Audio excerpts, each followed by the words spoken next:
low face. There's mine. How you doing, Richard? Hugo? Hey, Ryan?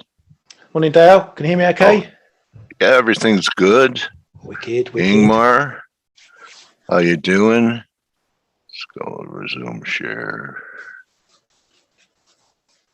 Okay. Okay, so I did want to show this.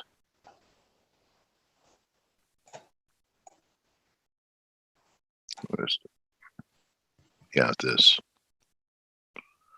So guys, I don't know, China, I guess they're coming in to prime the pump again. And Ryan and I have been talking about, Ryan talked about, he had a position in it, and I was looking at it, I don't know, kind of when we were here. And I said, I thought we'd have one more low for a 3 drive to complete the formation. And now we have a potential reversal week in the making. I don't know what the implications would be. Would it be risk off? China is going to be the first to revalue against the dollar, but could be important. And just wanted to point it out. And Ryan survived his longs, is stopped by 4 pips. Do you want me to have a crack sharing my screen, Dale? Yeah, go ahead, buddy. Just quickly for that. Yeah, let's give it a go. And Ryan, what do you think the implications are? Not just dollar won, but dollar. If this turns out to be for real. Well, I mean, this move today has been driven by the PBOC coming out and raising the reserve requirement ratio for FX, which is effectively the PBOC saying that's enough of yuan strengthening. Thank you very much. Right. Without that, I probably would have been stopped out today. It would have probably been down through 633 and on its merry way lower. So that's really drawn a line under it, and that's what's brought this strong move that we can see here. Looking at the wider picture, let's go something like the 4 hour. We've got this big long trend line in here. Yeah, that's what I've been looking at, and we've held below it recently. If we can get above that today or the next day or so and hold, then we potentially see this pushing much higher, back up into the 640s and breaking the top side this time. But it's pretty much the PBOC that's turned this around, so I don't think it's anything more long lasting than that at the moment. Well, they make the market. They are the market. Exactly. So I mean, I'm sure maybe they're ready to revalue the yuan. Could be. I mean, obviously we're looking at CNH, which is the offshore, and it's the onshore that they mainly control. I see. So I see how much I know about fundamentals after all these years. That's a CNY. We often forget that's the main one they control. But they do these fixes each night, and so now what I'm going to be looking for is see how they start fixing the CNY, the midpoint, if you like. And if they start fixing that high, I think it was 6.34 something last night. If they start revaluing up to 6.37, 6.38 higher, then that's another signal that they've had enough of the yuan strengthening, at least temporarily. But we shall see. All right, Blake. Yield the screen back to you, Blake. Back to you, Dale. I want to bring Blake in because he's sending us some Skype messages. So, Blake, I mean, we're on this topic. I believe you're saying, here we go. Ask and you shall receive. So, hi, Blake. You're muted. Hey, good morning, guys. How's it going? Blake? Happy Thursday. Good. I'm sorry. I was in the middle of just typing some messages. What were you talking about, Ryan? I missed that. Just this CNH China. Oh yeah, it was a nasty move. So what constituted that move? This just rip here. I'm sorry, I missed your comments.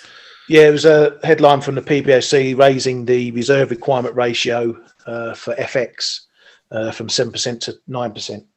Well, interesting. And that obviously has had a little bit of effect, not on just the CNH, but you see the Aussie and the Kiwi are weaker. And, people like myself, I've been buying the Aussie for the last few days. And I'm wondering if this is, some of the catalysts that's driving the weakness in the Aussie. You're seeing, weakness in other emerging market currencies. Like you got the dollar MEX that is popped higher, the Rand that has moved higher, significantly. I thought we were going to dip just a little bit further in the dollar Rand, but we didn't quite get to 60 where I was hoping, where I have some bids at. So some bad data for the Rand today as well. So that's probably half behind that move as well. Got it. So what is the PBOC's commentary behind the reserve ratio requirement hike? But you're just talking about FX, right? Yeah, this is because obviously they cut the main reserve requirement ratio, which is pretty much effectively a rate cut, if you like. Yeah, right. Which is effective 15th December, and they've raised this one. So it's increasing what banks are going to need to hold in FX. So it's all part and parcel of what they're doing over there at the moment. Some of it is against the currency, some of it is against the weakness that they're going to be seeing due to the virus and potential fallout from Evergrande and all that sort of stuff. So yeah, it's intervention Chinese style. Got it. All right. Well, thanks for bringing that up. So what else is going on today? I see you're giving Johnson a little bit of heartache here. What's going on in the UK, and what's all this controversy around a party and gerbils and left foot slipper? I'm joking. I'm joking. Oh, I was joking. I was just throwing out. Now I was just joking. And that's the only gerbil guy I ever heard of. What's going on with there's all this controversy going on with the prime minister. So what's up with him? Yeah, I mean it's been going on for a while, but it's picking up a pace now. It's really daily. Even minute by minute, there's a new story coming out of something he's done wrong and whatever. It's his haircut, man. He doesn't have one. I wish I had his problem. But it's, as traders, we sit and watch the headlines and you sit and watch the news, and we're stuck in front of Twitter and the Newswise. And it's just been one of those things where it's growing and growing and growing and growing and growing. It's becoming a big problem for Boris at the moment. And we could be very close to seeing a leadership challenge, which is potentially negative for the pound, depending on how messy it gets and who else is in line to take over. But I want to stress it's not a government vote of no confidence. That can only be done by the opposition party. So this will just be a leadership contest if his Conservative MPs decide they want a change in face. But this situation, as I say, is getting a bit dire for Boris, and it's becoming a mess. And so we got a big risk that there's a leadership change in the next few weeks or a couple of months. Wow. Yeah, that's interesting. Now, yeah, I mean, do you view that as is it negative for sterling because of the unknowns, or do you think that the sterling could actually pop because people would be like, thank God, get him out, out of the prime minister seat? What do you think there? Right now, it's probably a bit of a weight around sterling's neck. It's not something you're likely to see, a quick 100 drop move on, unless we get some big news that there's a vote of no confidence and it's going to pass and whatever. But until we get some clarity, all this bad news and negative news is probably going to be a weighing matter for the pound. And yeah, we just got to keep an eye on it and see what happens. Yeah. Well, it's I do want to point out, as far as the sterling goes. Now, I think we could actually look at the whole spectrum of all these cable pairs or pound pairs. And by the way, we had some nice little plunges right at the end of the session yesterday, like literally as New York was closing, or Yeah, I mean, you can see it like, you can go to an hourly chart. This last yesterday evening, right here, like every pound pair just went and got demolished right ahead. Or no, I'm sorry, yeah, it was I guess it was this move. Under 22 on the silver now. Yeah, silver's weak, right? So Yeah. you look at the sterling. This is a 38% retracement of this entire move here. Comes in at 131.60. So I mean, right where we're at.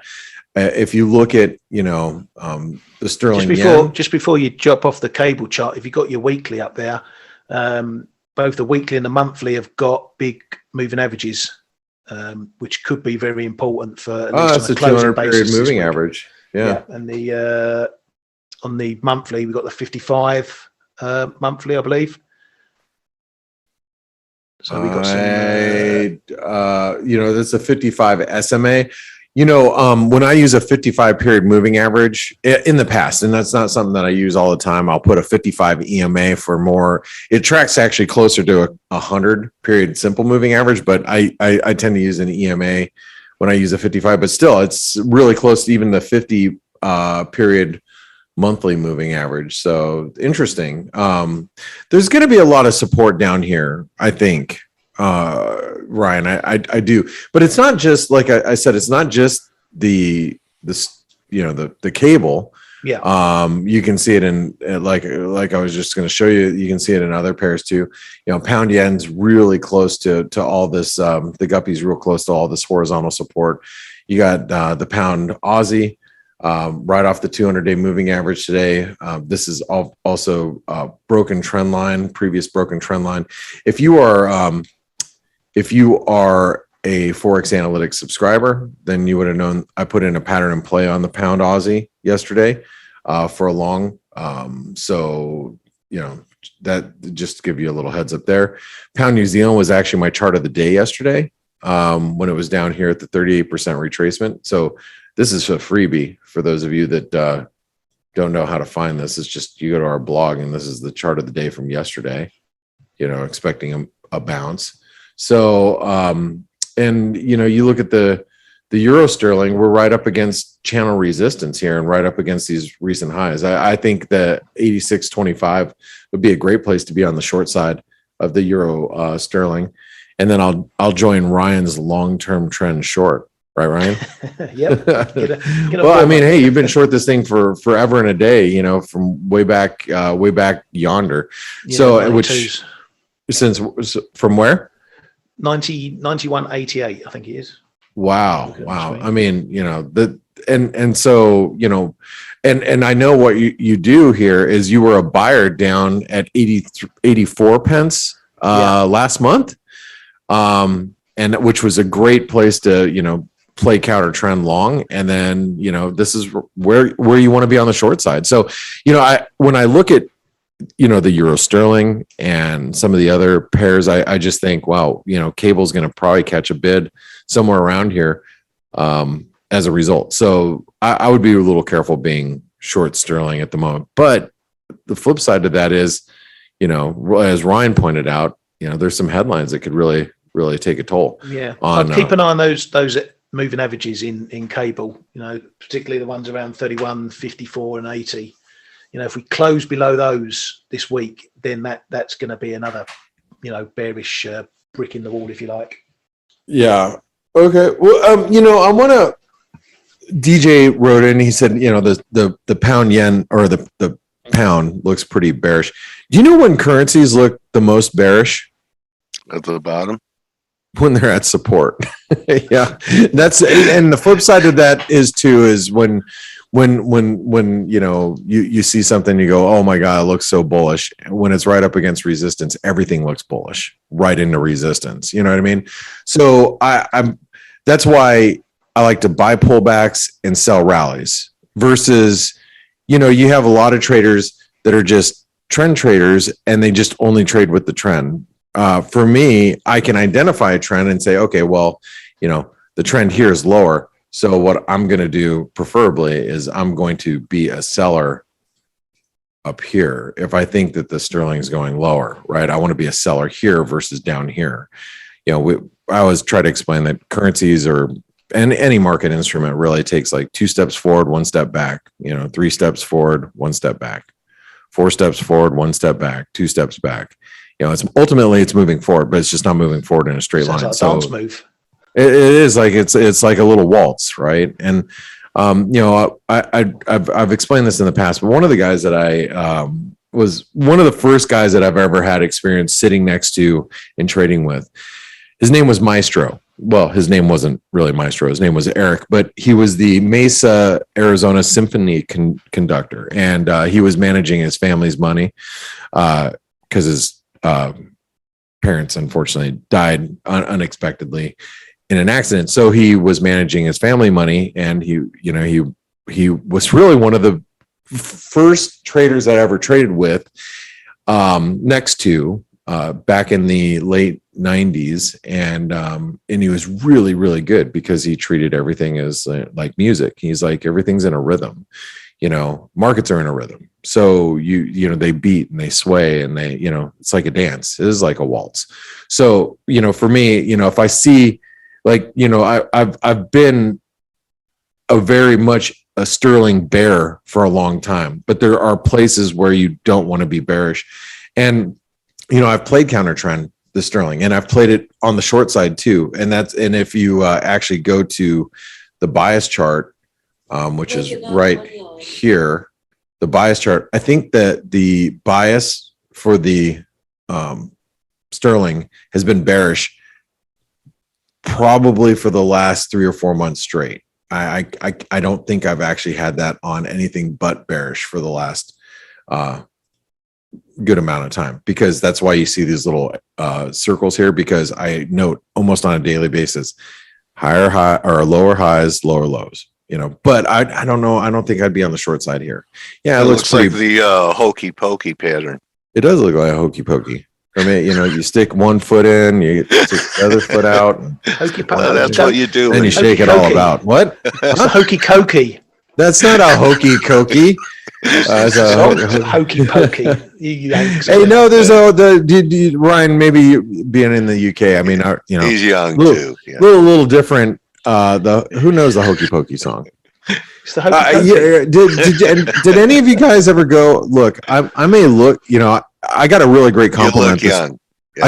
I got a great compliment. I went and I saw my sensei, and I went to my karate school. Here, let me see if I can. I'll show you guys. You guys, some people don't believe me. And I was telling our traders this the other day.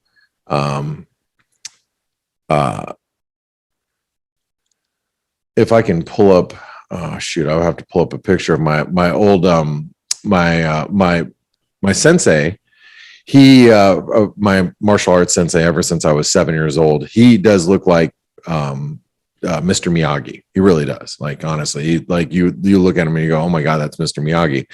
Our karate school still gets together at every now it's like one Sunday a month, and I saw him this weekend, and I got a great compliment.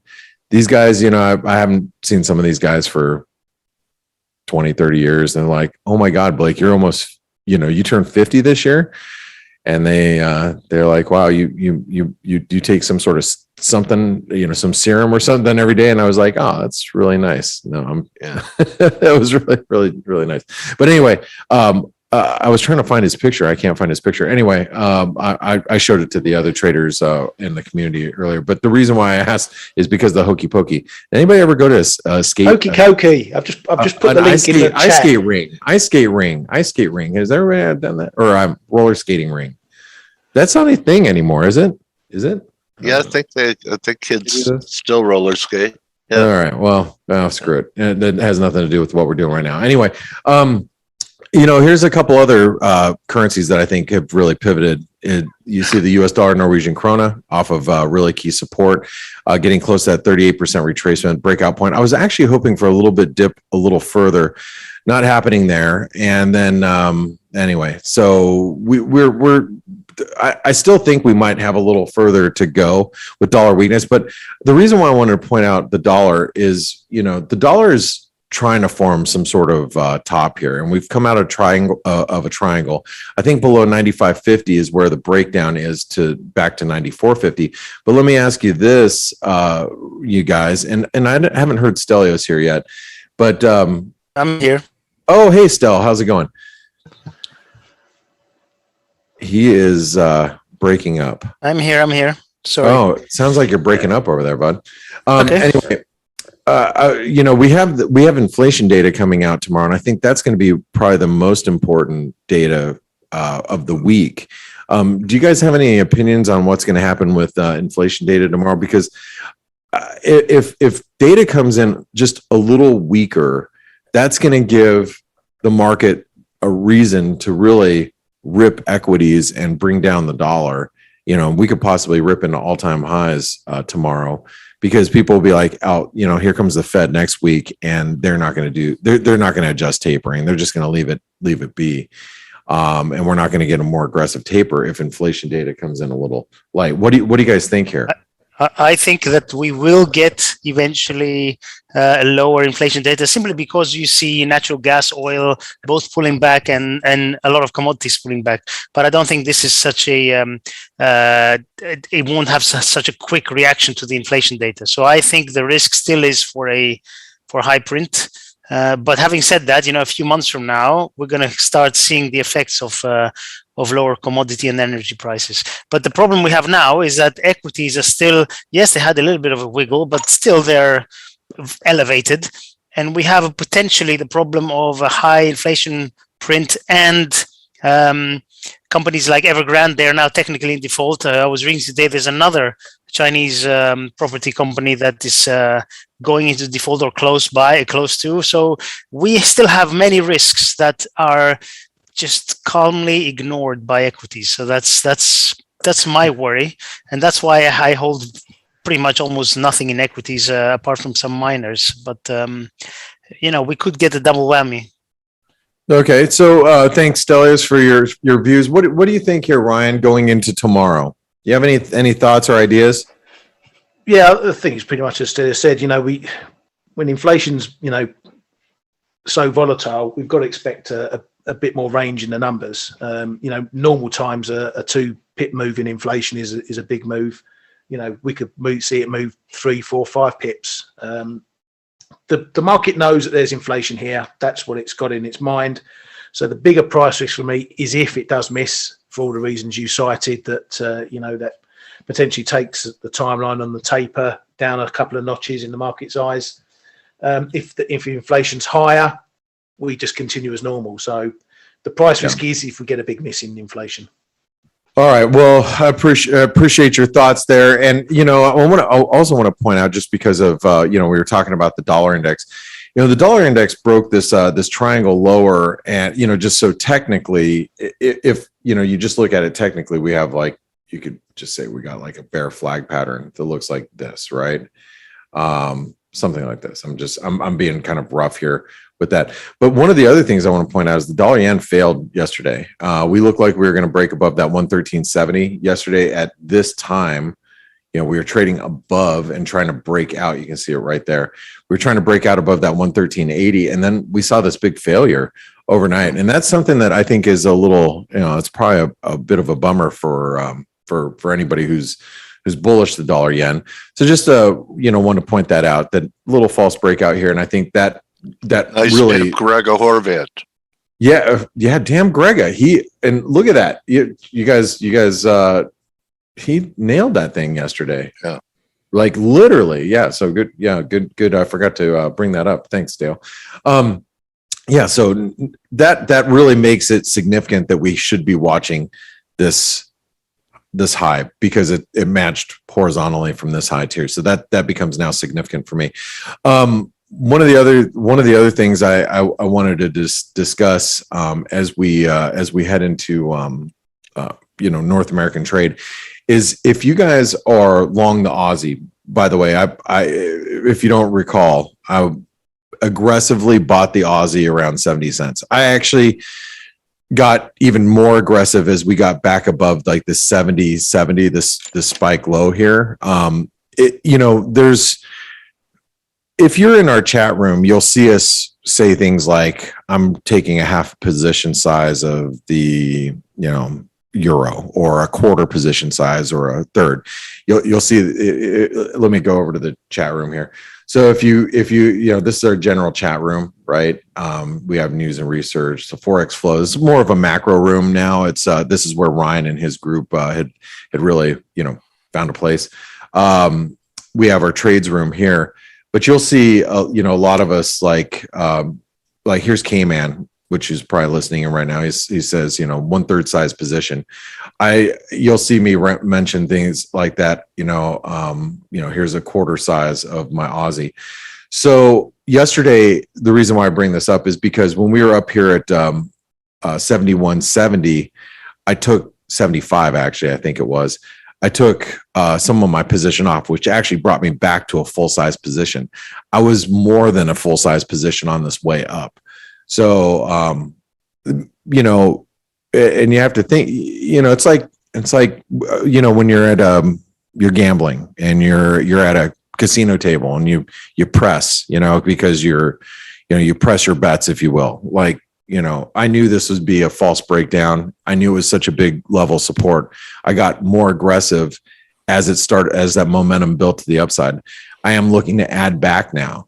So now that we see dips back to 71 cents, if we get dips back and you can see this 38% retracement, I told the folks in our chat room that this morning, but I'm going to tell you guys here too, because I know a lot of you guys are following around this Aussie dollar. I am expecting it to move higher going into year end. I don't know where we're going to be January, 1st or anything like that, but I am trading it as I believe it's going to be going higher in the year end, even if it's back to the 50 DMA up here.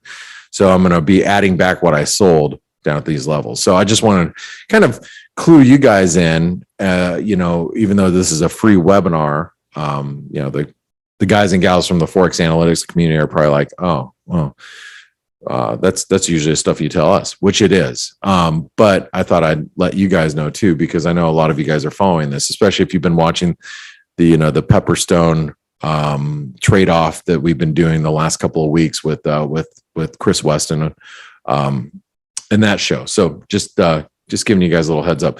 Any final thoughts? We got a few minutes before Dale takes over with his interview today, but Ryan, Stelios, I saw Kman was running around here. Any comments before we? Hey, well, there's Kman. What's going on? Good morning, afternoon, everybody. A lot turns around China, but I would like to point out two things from in dollar MEX and dollar Rand. Dollar MEX and dollar Rand, yes. Well, the Rand this morning got hit twice. First of all, by a much lower current account number, and then a second time, the manufacturing production data came out really, really weak. At the same time, dollar Rand, as we have seen over the past couple of days, was like trying to get to the supports, maybe even testing them, but then finally held around the 1565.70 zone. Yeah. And this morning started to ramp higher again. I think a third reason might actually be the PBOC saying that it's enough in dollar China. And dollar EM might actually, as a correlation trade, suffer a little bit from the EM currencies. So I'm a little bit long dollar Rand from the morning, already managed a bit as I usually do. But I'm looking to for dollar Rand to perhaps trade again above 16 if we hold those 1560.70 zone. And the other one is dollar MEX. We were looking at this double fib and trend line below 21. It's still fragile. We're just above 21, but it looks to be holding. So I'm trying. I've been trying along there since yesterday as well. Yeah, I know. I got some bids. I got some bids down below, and I've been trying to get them filled and unsuccessful. So, let me ask you this: since you spent so many years in Japan on major banks, trade desks, and for the last 35 years or so, you've been on bank trade desks.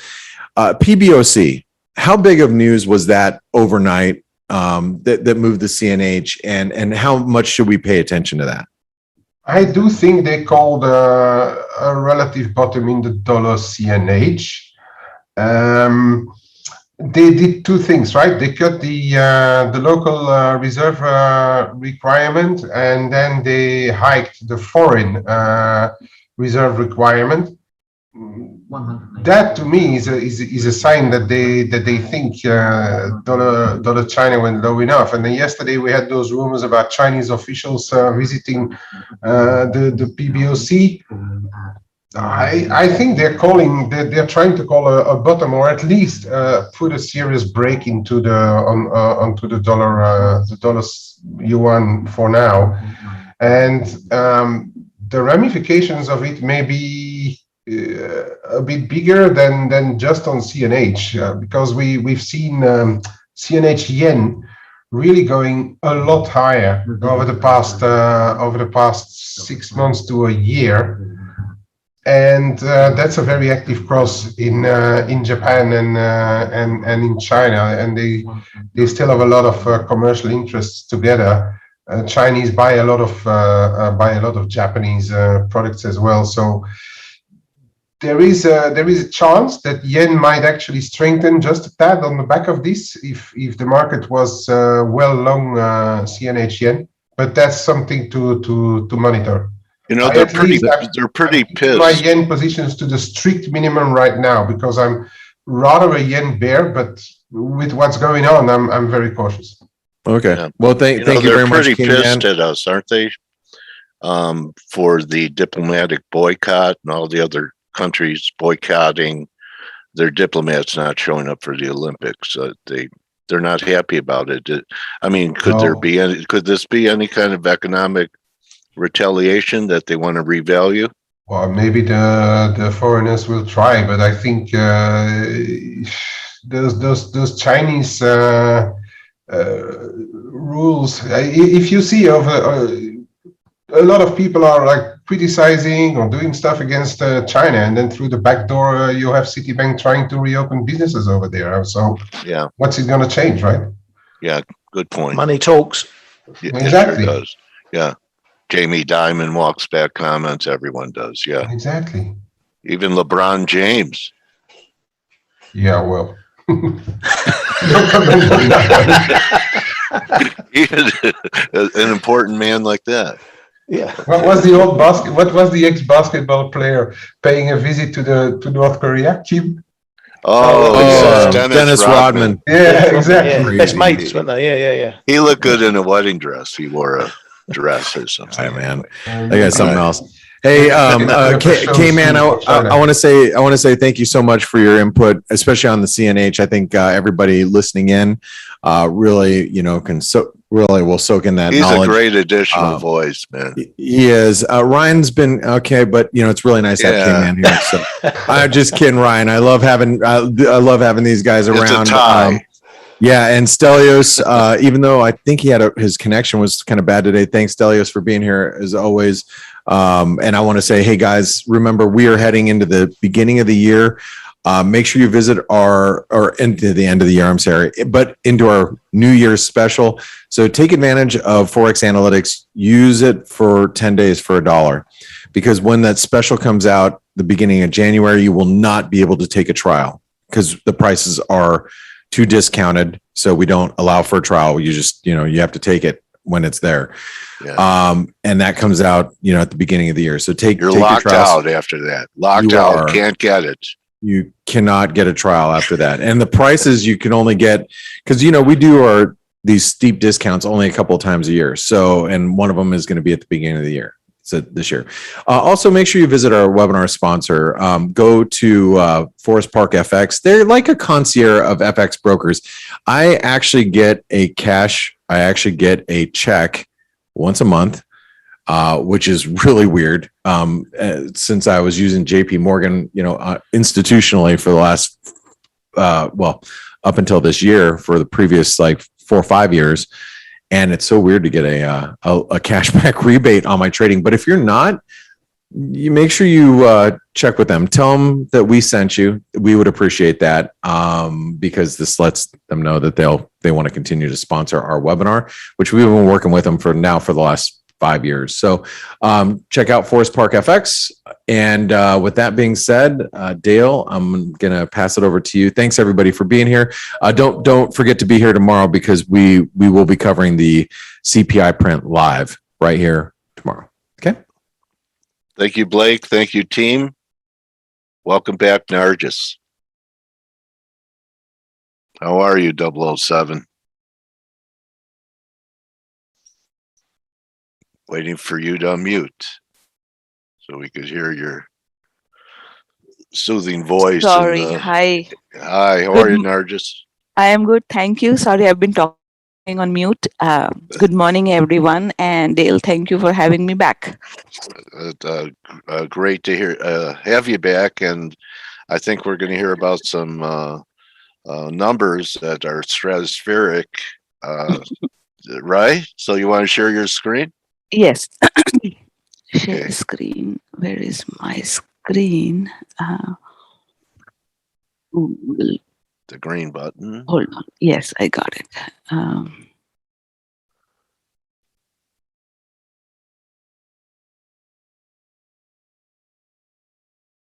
Can you see the? Yes. We got your Twitter feed. Yeah. So, yeah. So I think this 75.69. Yes. So this was where we had talked about last. Remember, I was explaining that, I saw some similarity or rather a pattern in this megaphone, which is now not a megaphone anymore after this, after here. So, these swings have a relationship. So, and then we had projected that once it reaches this 4489 price cycle zone, we may, based on this pattern, it may puke somewhere here. This was 300, 600, 1200. So assuming it could be a pathway, we may puke somewhere around 2500 and it may puke somewhere here to retest the previous all-time high. And then from there, the trajectory could be to somewhere around 5,000, 5,500 here.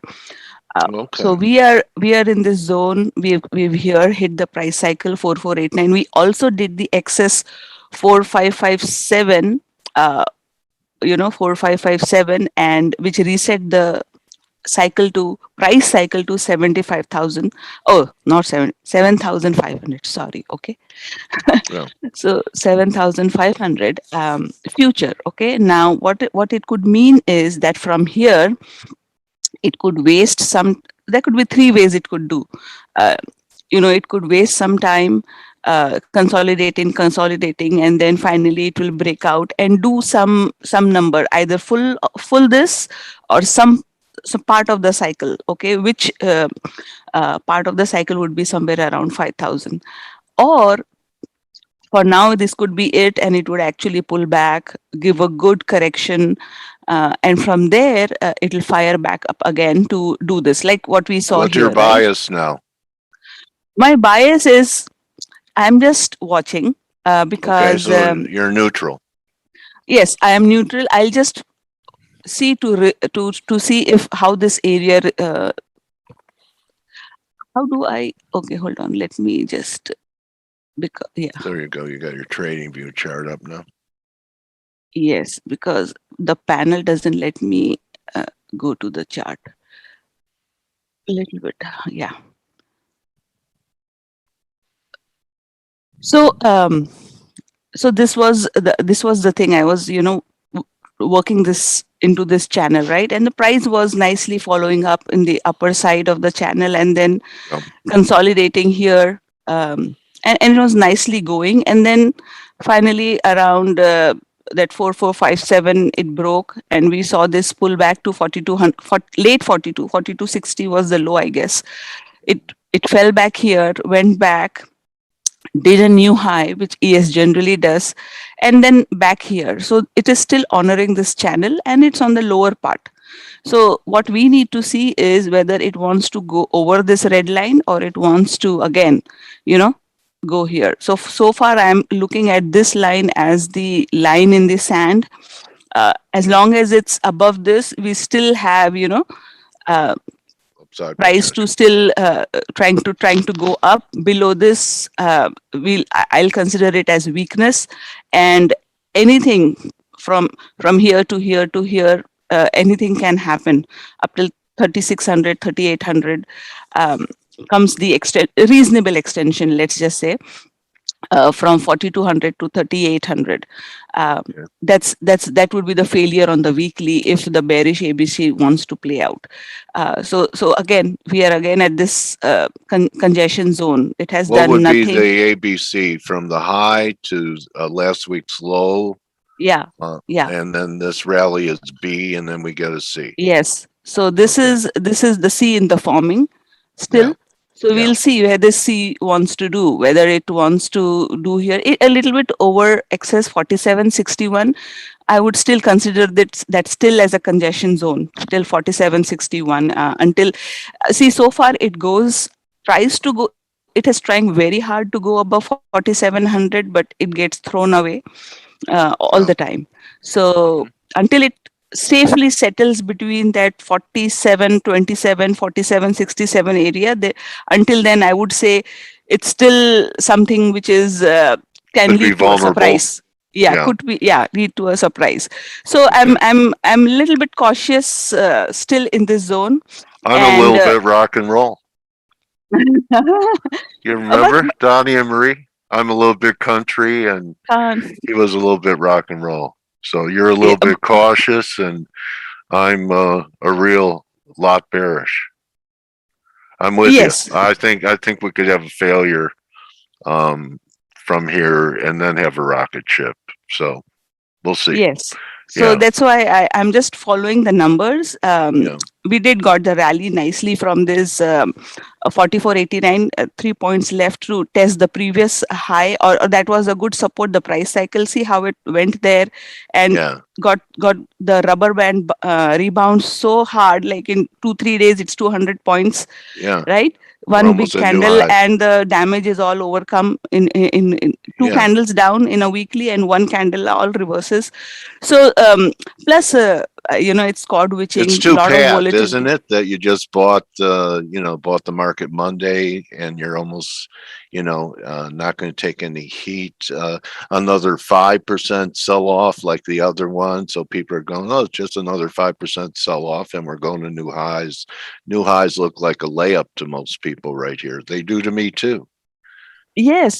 So it's the mentally we have been trained very well to buy the dip, that the damage will be overcome. So a lot of people don't see that something bad can happen, kind of that reality hasn't sunk in.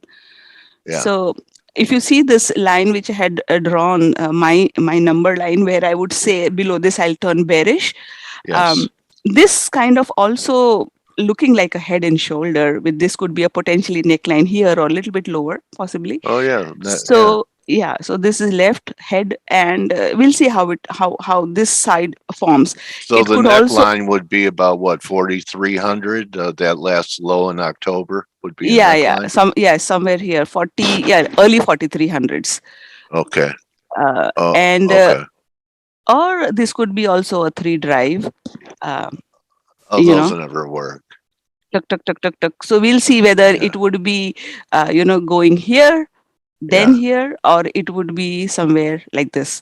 I had this pathway drawn for ES. So this I had done, I think, earlier in the week while I was preparing for your this thing talk. And this was the so we were just here trying to hit the support 4489 area. So the idea was should we continue down and then form a right shoulder and go down, or so currently we are in this orange line, right? The price is back up around here, and thinking in this what to do.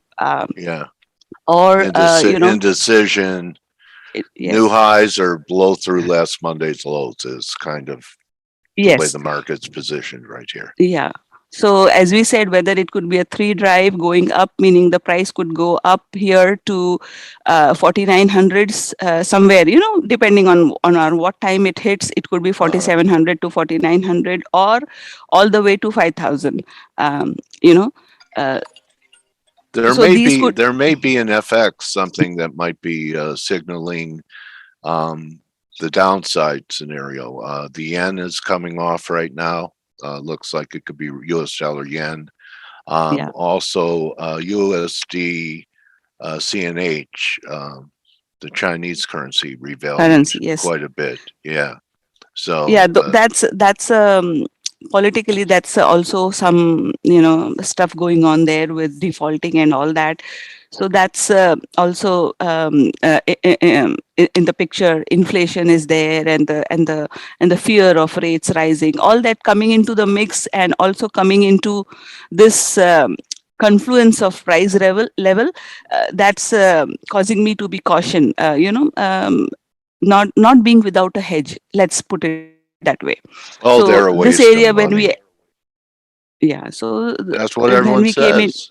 Why spend money on hedges that just they just disappear and affect your returns in a market that can only go up. yes. Definitely. It all depends on what kind of portfolio you have. Like some people are really net long. Yeah. So Yeah. when we had this fall, all of a sudden, it did help a little bit for them. Like, or rather, How do you advise people to hedge your long portfolio? Do they buy puts? What's your strategy for hedging downside risk if you so just the don't get out? so the way I was trying to tell people who were asking me was, at that time VIX was around 15, right? Yeah. Okay. So I said from 15 to 12 or 11, if you have some spare money to put in and forget about till 1 year or so, have some VIX or VXX commons if you can afford it, or calls into later next year, some OTM calls. Now here itself VIX went to 30 plus. Right. So that was more than double, right? Yeah. That was a nice hedge. Yes, so that was a good trade we did. And then I mean, for me, I am mostly trading, so long and short and this and that. So I had some UVXY put credit spreads around 16 and 17. So that was good. And then you go the reverse way once it hits 34, 37 area or 30 plus, because after one or two big spikes, it generally comes down. And that's what we got. So around here, went long the ES and short the.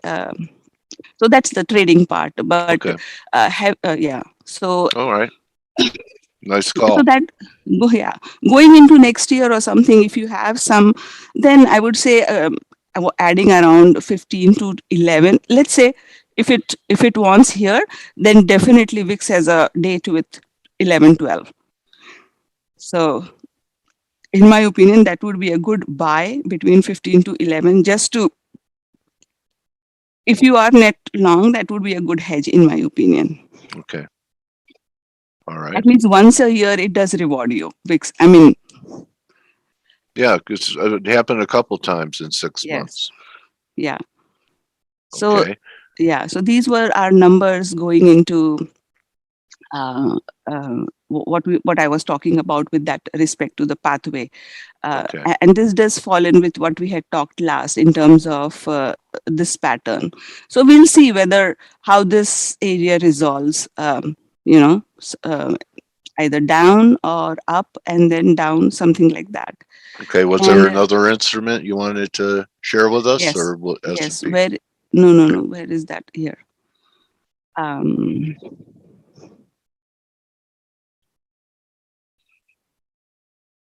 So we also saw, that QQQ also came to the previous all-time high support, and it bounced off here. This does look like, I mean, a crooked, but still a head and shoulder until it invalidates. D- DIA also. This looks. Oh, this is a monthly candle though, monthly chart. So What I is mean this? all of YM DIA. YM? What's that? DIA Dow Jones. Oh, Dow Jones. Okay. Yeah. Okay. Yeah. All right. So this also came to support, and this I kind of don't like it very much. Seeing this trajectory, it's like too vulnerable looks to me. But we'll see whether it still wants to maintain this 345 area, or wants to still go to 350 plus, or because the if you look at a higher time frame, then these flushes have clear lines, right? It doesn't have any good support until this, right? Yeah. So this could, if this falls, if this back to breaks the, down from here, Yeah, yes, pre-COVID high. pre-COVID high. So all of them have the trajectory towards Right. that zone. Yeah. Yeah. And some time zone I was tinkering was bottom to bottom to bottom. So it does, it does comes to a confluence, like, the next 33 bars would be, there's some time, little bit time left, if Where it would wants it to be? do When's the next cycle low due? sometime late next year or midish Okay. next year. Yeah. Okay. IWM it did a false breakout. Yeah. That consolidation went out and then it's back, but it's still inside. Right. It hasn't gone down. Again, if it goes down, then this was its major breakout, which we saw last year. First breakout was the fake out. Yeah, this one. This is fake, and Seen then that it's still before. here. Yeah. Yes, Mhm. it's still here. So it's a big decision time for it, whether it actually wants to reverse here, or then again same. Yeah, back to Going to pre-COVID 160 highs as well. Yeah. Yes. That's 160. Great Yeah, look. somewhere. And QQQ. This is also a clean channel-wise rise. Again, back to the previous high and still here.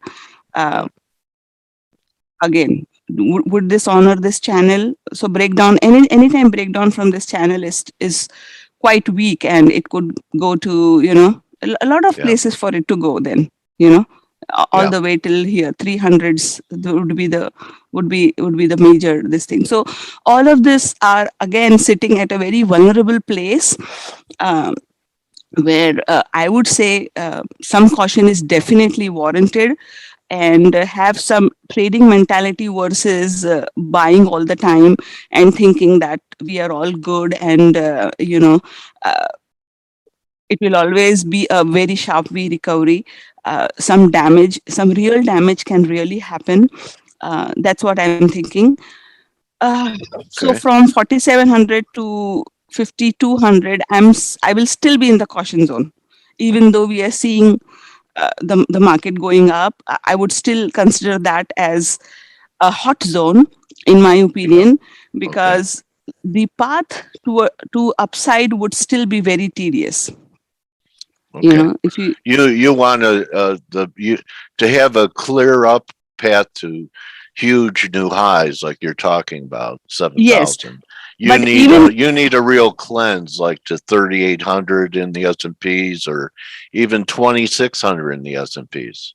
Yes, because the reason I'm saying is because, see, this here upside, if we go, let's say the traditional indicators, if you wanted to go with a combination of Bollinger Bands or Keltner channels or everything else, this price on the monthly is all above it, right? So how long is it going to sustain? Even if it tries to stay above all of that, the path towards upside will still be tedious. It may rush 200 points, then it may puke back 200 points, going back to some zero game. So in my opinion, this path can be a real rush job, to a very tedious job from here onwards until so this can be so much easier than this. That's all I'm saying. Yeah. Well, what do you think of this? Nargis, we have had two of those moves in the VIX, but this last one from 15 to 34 was really done in a few days. And then Yes. back to 22. I mean, this kind of action that we have in the VIX is kind of like, a market having a heart attack. It's Yes. not a steady climb, grind higher in the VIX, and then it gives it all back in 3 days. To me, it smacks of some problem with structure in the market. How about you? Yes, that's what I think I'm trying to say is it's Instability, kind of. Yes, it's an instability, and it has exhausted all of its energy. So that's why I'm saying that this path could be a rush job to a very tedious job if it wants to go up. Yeah, and it could. going down would be so much easier. I mean, that would be a relief thing to do this way than to this Right. way, because going It'd be here would healthy. be, yes, it would be healthy, definitely, and going on here would be like climbing with very The less Tower oxygen. of Babel. Yeah, yes, you're right. you're right. I've never called the market that before, but anyway. Yeah, Sure but seems even to though VIX, even if we see ES or VIX, they're all, even though it looked like a big spike in this thing, right? It was somewhere Yeah. here it was slowly climbing from 15 to 20. It climbed slowly, and then it was a big spike to, what was the high? 35. Yeah. 35 was the high. And then It back is to still fill the gap. back to here.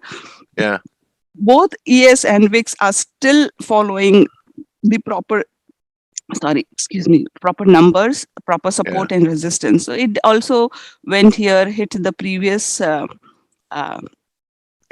previous zone and came back. So I was expecting one big spike till here also. It didn't do, but it retraced back to now it's here. Yeah, right? that's support now. Yeah. So if it is holding here, then we may see one more spike back up to retest the high, which means the index will do the retest of the low, and this line is still going on. This we'll see whether it wants to break this or not. Yeah, so VIX isn't going to zero. That's where your orange line. Yeah, so that's why I was around here 12, 12, 11, 12. This previous here, somewhere here. So this was a long time support coming into it. So and this still holds. If it wants to go down here, then this is 15 to 11 or 12. I would still consider that as a good buy, or coming into future spikes. Yeah. So that's something. If you have something spare, then look at it. So BTC, I get a lot people ask about BTC, Bitcoin, what it's doing. So Bitcoin had done its price cycle around 68, 100 or 122. It has completed a very major number here. Okay. And just like ES did 44.89, similarly, this also hit a bigger number around 68, 122. So this did 6,900, right? So, and we did see an immediate reaction pulling back to the previous support, 4,200. So, but having said that, even though it completed a major price cycle, it has reset itself to a higher price cycle. So anytime in future, so let's say Bitcoin for now corrects and goes back to its major breakout somewhere around 25,000 or 19,000 was the previous all-time high, right? From where it crashed to 3,000. So somewhere, let's assume it goes into that area, and from there it fires higher. The next cycle would go approximately 175 to 185. I haven't calculated the exact number yet because it's a lot of numbers. So, and I have to go cycle by cycle. Each cycle keep taking out the square root and then squaring it and all that. So, Okay. but it would go go ahead. around 175 to 85K or Okay. around closer to 200. All It right. would We're come. starting to run out of time. Can we look at your Dixie real quick here? Yes. I could. So I am still, again, Dixie is still in a range around 95, 96. So Yeah. this dotted line above it, it stays stronger, and below it, it goes back towards. Where's the green line come in? Like around 98 in the next month? 96. Yeah. Hold on. We'll look at the actual Dixie.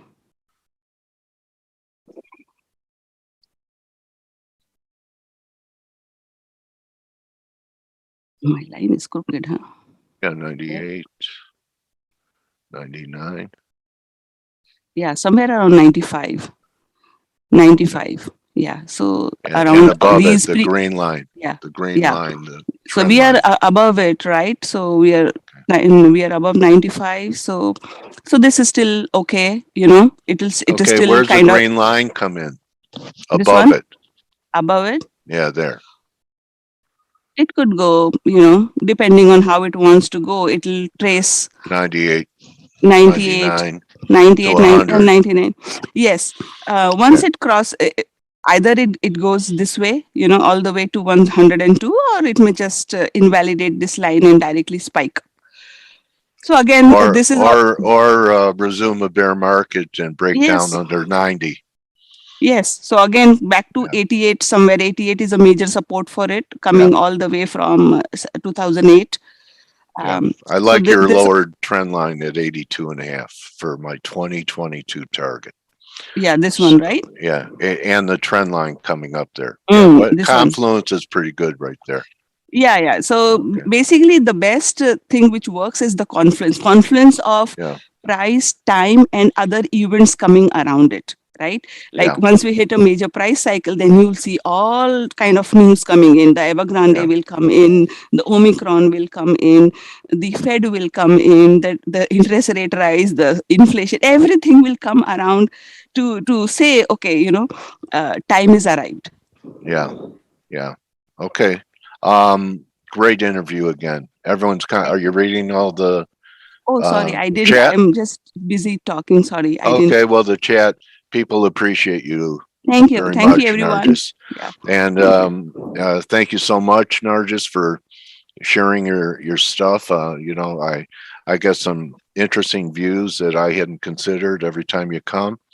And want to thank you for having a giving spirit and sharing your very hard work. You're a very hardworking person, technician, and really we're grateful you come here and share it with us. Thank you, Dale. One of the reasons to come back is to hear all the good stuff you say about me. Okay, and I always root for you. And if you celebrate it, Merry Christmas, Happy Holidays, and Happy Holidays to you and everyone. Yes, you have a great holiday season and start to the winter trading season, and we'll be back together down the line. You are my trading warrior sister, and thank you, Dale. And I enjoyed our Zoom date again today. Yes. Oh yeah. We've met now, so let's see what it does in the next few days. All right, everyone. So everyone, just be cautious. We have quad witching, and we have the Fed. We have quarter and year end. We have everything. We have the solstice. We have a GAN day. We have everything there. We have everything. Yeah. So happy trading, everyone, and happy holidays. All right, Nargis. Adios. See you later. All right, and everyone, have a great day. We'll see you tomorrow. Joe's going to be with us. Remember Bloomberg Joe? I'm going to be interviewing Joe tomorrow. You could join the team in 12 minutes on the Morning Edge if you shaved, right? And that's a wrap. And don't just count your digits in your account, count your blessings. If you could find one thing to be grateful for, it's hard to be depressed. Okay? So everyone can find one thing they're grateful for. Can you walk today? Are you healthy today? Do you have friends? Do you love music? Find it and immerse yourself in it. Adios, everyone.